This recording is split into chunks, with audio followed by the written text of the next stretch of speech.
Chuo cha mafunzo cha riadha kimezinduliwa huku wadau wakitumai kwamba msururu wa matokeo bora nchini utaendelea. Chuo chenyewe kilizinduliwa na Rais wa shirikisho la riadha nchini Jackson Tuwei, huku Peter Angwenyi akitwikwa jukumu la kuongoza chuo hicho.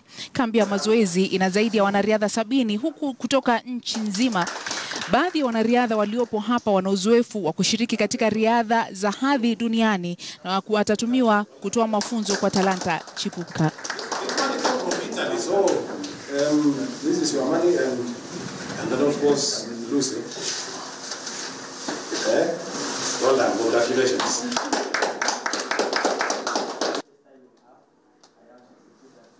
This is how she won.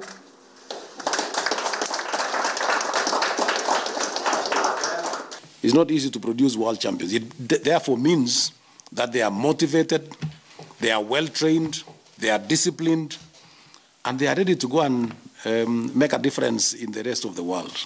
Nafurahianga sana wakati ninakimbilia hapa when I prepare. I'm very happy when I prepare here.